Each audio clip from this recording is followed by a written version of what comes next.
Et comme promis, nous partons maintenant pour l'Auvergne, découvrir notamment pour ce zoom le Puy de Dôme. Alors ce Puy de Dôme qui culmine à 1465 mètres, la chaîne des puits, il faut le savoir, relie 80 volcans au total. C'est un paysage unique. La région attire donc de nombreux touristes, mais aussi des curistes.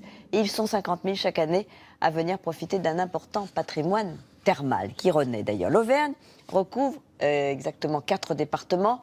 Vous l'avez compris, elle offre surtout des paysages volcaniques, ce qui donne un aspect bien particulier, notamment à la ville de Clermont-Ferrand, qui est construite en pierre noire de Volvic. Charles Voissier, Rémi Meyer et Alain Bobet se sont promenés à travers le Puy de Dôme.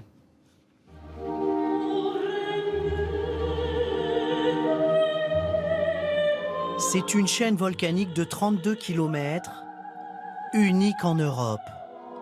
Du haut de ses 1465 mètres, le Puy de Dôme, tout comme le Puy de Pariou, force l'admiration.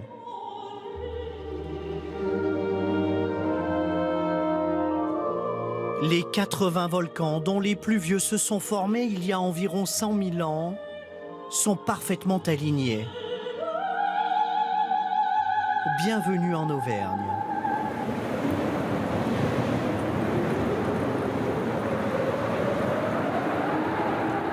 L'écrivain Henri Pourrat s'est inspiré de ces ambiances hivernales.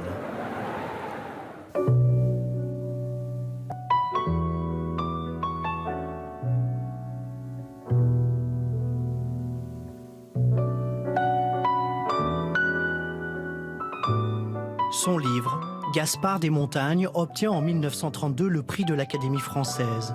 C'est l'histoire d'un jeune homme qui a grandi ici, à Ambert, dans la maison de l'écrivain. Sa fille nous en livre un extrait. L'air sent la fougère et le foin. Demain, c'est dimanche, la fête. Avec les garçons d'autrefois traînant les sapins frais coupés, je reviens par la route blanche. Poursuivons notre route. Le Puy de Dôme, 500 000 touristes chaque année décident de monter au sommet du jeune volcan d'environ 10 000 ans. Ils veulent admirer le paysage, voir un petit bout d'Auvergne. Mais le volcan ne nourrit pas les légendes, il subit les caprices de la nature.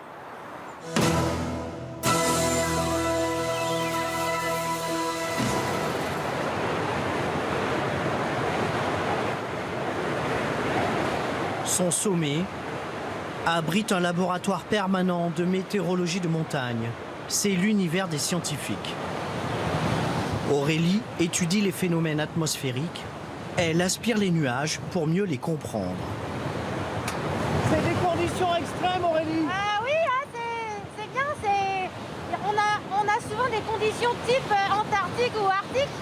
Et d'ailleurs, l'année dernière, on a testé des bouées pour l'Arctique qui sont restées ici plusieurs mois et qui sont maintenant en train de dériver sur l'Arctique avec des capteurs dessus. Et parce qu'ici, on a des conditions, oui, extrêmes.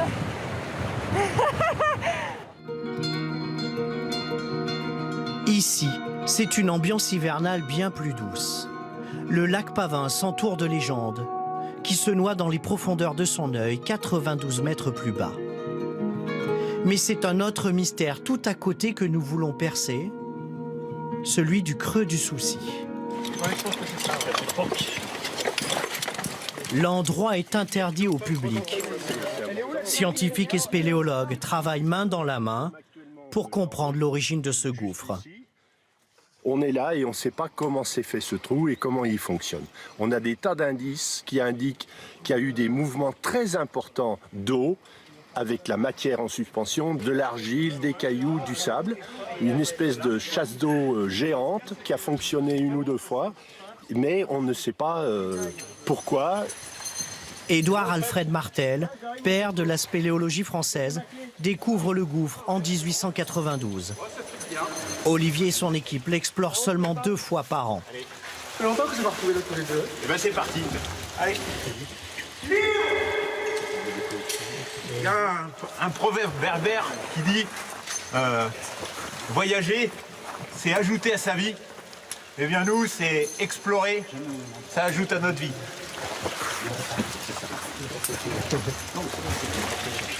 On voit le ciel bleu là-haut. Le mystère commence à 22 mètres de profondeur. On y découvre une salle, elle mesure 60 mètres de diamètre. La température dépasse rarement les 4 degrés.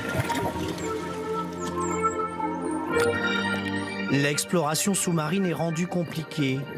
L'eau, à 1,9 degré constant, ralentit les gestes. Au moindre mouvement, la visibilité ne dépasse pas quelques centimètres. Le milieu est hostile. L'organisme souffre. Fin de l'exploration.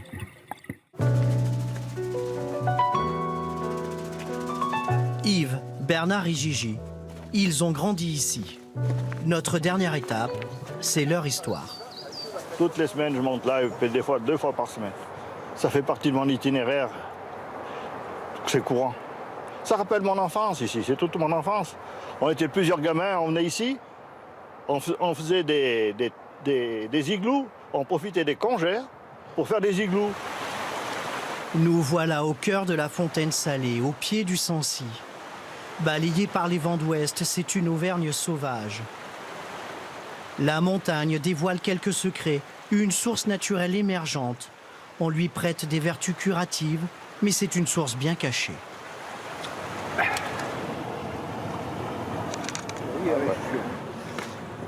C'est pas... On va être bien. C'est bon. Mais elle est pas trop chargée là. Non. Hyper efficace. Ça en même fait. Elle est bonne. Beaucoup de gens viennent ici en espérant la trouver et puis ils passent juste à côté là. Ils passent sur le pont juste à côté et puis ils ne la trouvent pas. Voilà. Alors on ne dit pas trop où c'est. Sauf aux gens qu'on aime bien, ça dépend. Après 2 heures de marche, nous sommes au terme de notre voyage. C'est un petit buron perdu dans la montagne. Aucune route ne permet d'y accéder.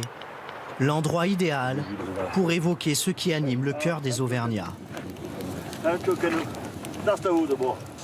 ma grand-mère, tout le temps, le soir, elle ne clouait jamais la porte. Quand elle disait comme ça, ben, si quelqu'un vient, il pourra se mettre à l'abri. Et puis elle mettait toujours soit un bol, soit une assiette. Et puis le pain sur la table, au coin de la table, au fond. Et puis le gars, il arrivait des fois les matins. Quand elle se levait, il y avait quelqu'un à table. Généreuse, immense, naturelle, tantôt sauvage, tantôt mystérieuse. À l'image de cette vallée où l'homme a réussi à ne pas laisser trop de traces, l'Auvergne, il faut la respecter et l'aimer pour pouvoir simplement l'apprécier.